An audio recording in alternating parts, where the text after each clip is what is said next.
نمازوں کے سلسلے میں بھی یہ بات کہی جاتی ہے کہ خاص طور پر بے نمازی دوستوں سے بڑا پرہیز کرنے کی ضرورت ہے. یا تو آپ اتنے اثر انداز ان کے اوپر ہونے کی صلاحیت رکھتی ہیں کہ نہیں ہم یہ بے نمازی ہے نا تو ہم اس کو نمازی بنا دیں گے, لیکن عام طور پر ہوتا یہ ہے کہ بے نمازی افراد اپنا زیادہ اثر چھوڑ جاتے ہیں. تو اگر ایسا کچھ ہو رہا ہو تو آپ کو ان سے پرہیز کرنا لازم ہے. دیکھیے جس طرح گندی مچھلیاں ہوتی ہیں نا وہ پورے تالاب کو خراب کر دیتی ہیں, اسی طرح سے جو دین سے لاپرواہ ہوگا وہ آپ کو بھی دین سے لاپرواہی کر دے گا. اس کے لیے بہت ضرورت اس بات کی ہے کہ انسان دیکھیے ایک ماحول اپنے ارد گرد بنائے, اپنے اوقات کو درس قرآن کے لیے, درس احکام کے لیے, درس سیرت ائمہ معصومین کے لیے, پیغمبر اسلام کی سیرت کے, اس طرح سے مختلف دعاؤں کے پروگرامز ہیں اور حدیث قصہ کے پروگرامز ہیں, دعائے توسل ہو رہی ہے, دعائے کمیل ہو رہی ہے, دعائے ندبہ ہو رہی ہے. یہ سارے کے سارے پروگرام جو ہیں ان کے اندر انسان جب بھی شرکت کرتا ہے تو اس کے اندر ایک روحانیت اور ایک معنویت پیدا ہوتی ہے اور وہ خود بخود اپنی نمازوں کی طرف متوجہ ہوتا ہے. یہ آپ کی یہ پروگرامز جو ہوتے ہیں اس طرح کے, یہ جہاں کہیں بھی خواتین خود اگر نہیں ہوتے آپ کے اطراف میں تو آپ انہیں منعقد کریں اپنے گھر میں, چاہے چھوٹے سے چھوٹے طور پر کیوں نہ صحیح. اس سے ایک بہت بڑا فائدہ یہ ہوگا کہ آپ کی دیکھیے ہر گھر میں ہر شخص ایک طرح کے لیول کا نہیں ہوتا. آپ اگر اس طرف متوجہ ہو گئی ہیں, آپ نمازوں کی طرف متوجہ ہو گئی ہیں, آپ دین کی طرف متوجہ ہو گئی ہیں, تو گھر میں کوئی بھی ایسا دعا کا کوئی پروگرام ہوگا تو جو افراد متوجہ نہیں بھی ہیں وہ بھی اس پروگرام میں آ کر بیٹھ جائیں گے,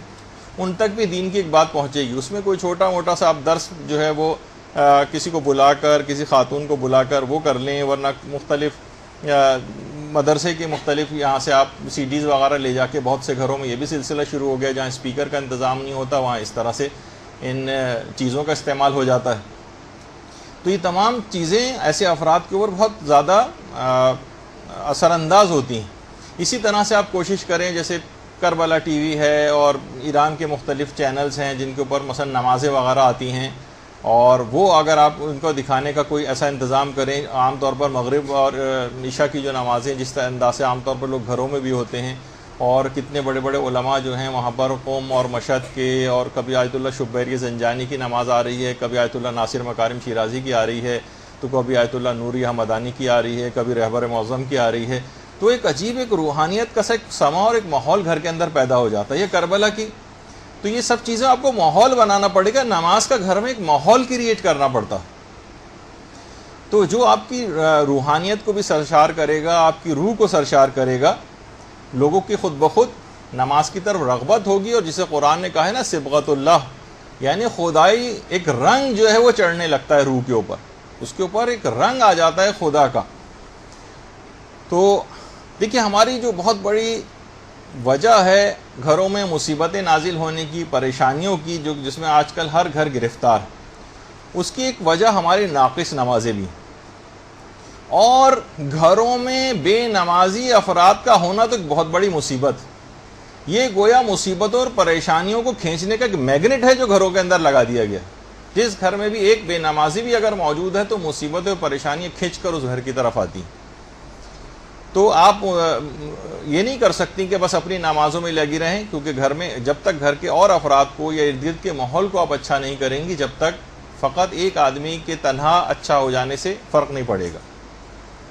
تو یہ بہت اہم اس کے اندر بات ہے. تو یہ جو میں نے کہا کہ گھر میں کیسی مصیبتیں اور پریشانیاں آتی ہیں, اور پھر جس اعتبار سے جو لیول جس کا ہوتا ہے اس کے مطابق ہی ہوتا ہے مصیبتوں اور پریشانیوں کا لیول بھی. جیسے آیت اللہ شیخ حسن علی نخودکی اصفہانی, یہ وہی ہیں جن کا میں نے امام خمینی کے حوالے سے ایک دفعہ بتایا تھا عمل بھی. وہ ایک دفعہ آیت اللہ شیخ حسن علی نخودکی اصفہانی جو امام خمینی کے بھی استاد تھے, وہ خود انہوں نے اپنے ایک بیٹے کو ایک دفعہ وصیت کی تھی.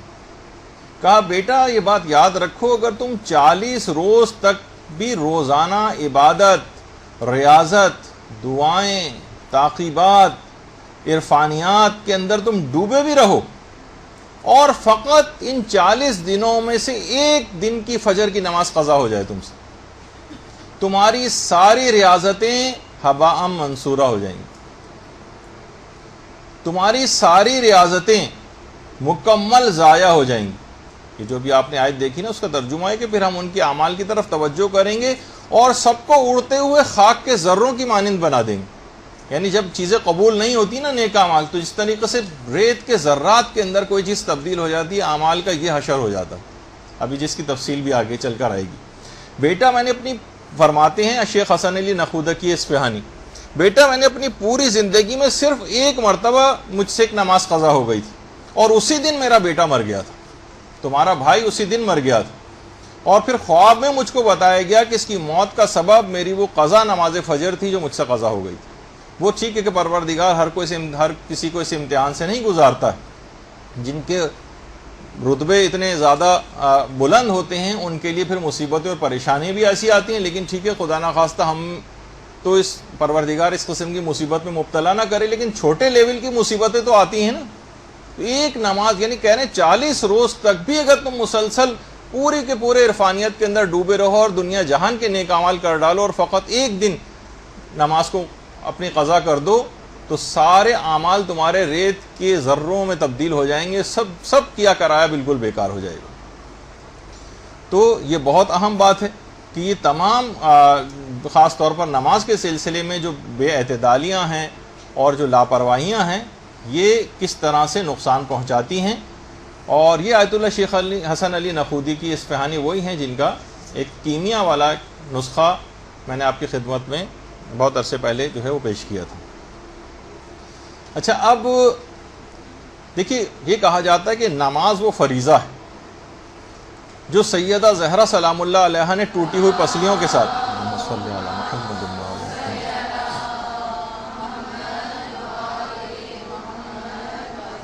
یعنی ہم اس نماز سے پہلو تہی کر رہے ہیں جو سیدہ زہرا نے ٹوٹی ہوئی پسلیوں کے ساتھ ادا کی تھی، حضرت زینب سلام اللہ علیہا نے بندھے ہوئے ہاتھوں کے ساتھ ادا کی تھی. دیکھیے کہا جاتا ہے نا کہ محسن نقوی کا جو شعر ہے کہ محسن اس نماز کو کیسے میں چھوڑ دوں، زینب جو پڑھ رہی تھی لاشوں کے درمیان، اس کو ان مومن جو ہے اس کو نظر اندازی سے کام لے رہے اس سلسلے میں جو سید سجاد نے توق و سلاسل میں انجام دی تھی اور جو حسین مظلوم نے خنجر تلے ادا کی. تو دیکھیے ایسی نماز اس کے بعد کبھی نہیں ہوئی. سجدے میں سر، گلے پہ خنجر، 3 دن کی پیاس، ایسی نماز پھر نہ ہوئی کربلا کے بعد. تو اس کو ماننے والے اتنی آسانی کے ساتھ اس کو ترک کر دیں اور اس کا حق ادا نہ کریں، چھوڑ کر سجدوں کو توہین محرم نہ کرو، بے نمازی ہو تو شبیر کا ماتم نہ کرو. کتنے اچھے شاعروں نے شعر اس سلسلے میں کہیں.